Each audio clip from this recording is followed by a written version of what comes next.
All right, Mauro, earlier this year you were telling us how to pick a good brush, and the takeaway was buy the most expensive brush you can afford. Get a good brush. And people took you up on that advice, but now they want to protect that investment, so how do we keep those expensive brushes clean? Very simple. There's a lot of people that use wrong ways to clean brushes. They use vinegar, they use additive, chemicals.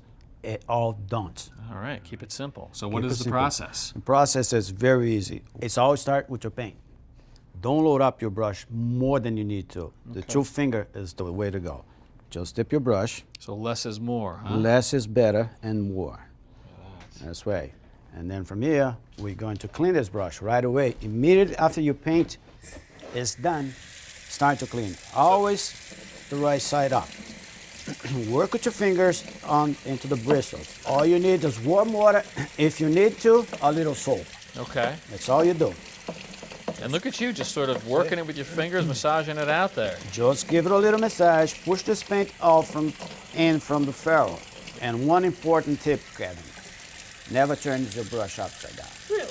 Because you are forcing the water underneath the ferrule, which is going to get clogged with the paint, and the brush is ruined. Oh, please, don't do that.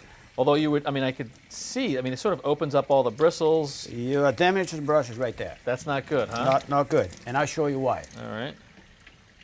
Here's what I got here.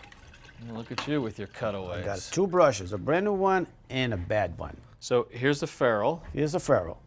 And That's a clean one on the left. That's a clean one here. This is the ferrule. This is the epoxy that holds the filaments together. Yeah, look at all this. And there's a little spacer right in between that. So is that what I was doing right there? I was actually taking any residual paint up here and the water was just pushing it down here. You force the water and the paint underneath the ferrule. That causes the bristles to get damaged. All right, I'll never do it again, I promise. Okay, so eventually you are going to get some paint on the ferrule, some left over right here. What are your thoughts on wire brush and metal comb? Wire brush is not good at all. Never? Never. You're going to damage the ferrule, and also you're going to damage the bristles. Too aggressive. Too aggressive. How do you feel about the comb? Oh, the comb, only if it's necessary. But what I like to do, if there's still some paint back here, I use a scrub pad. Just nice and gentle, and remove the remaining paint on it. So even less aggressive. Less aggressive. Boy, you are hardcore. Okay, well, I mean, I guess that's why your brushes look like this. So what about drying? What do we do to dry? We'll give it a cap, get this nice and fluffed rag, couple dabs, and use your hands. Your hands just do the job just fine. Yeah, let's give it a couple spin. Yeah, I can feel little droplets coming off there. So that's clearly working. Nice. See? Bristles will fluff up, back place again. Yep. This is how you do it. Okay. Okay. And now after the brush is dry, I'm going to show you how we're going to storage. Storage. Every high quality brush comes with a good cover. And this one here, the size of the cover matched with the size of your paintbrush. Sure, comes with it.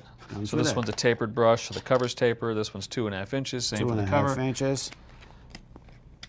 Velcro, tied up, and the brush is good to go again on the next job. I love it. Great tips, Mauro. Thank you. Thank you. Thanks for watching. This Old House has got a video for just about every home improvement project, so be sure to check out the others. And if you like what you see, click on the subscribe button to make sure that you get our newest videos right in your feed.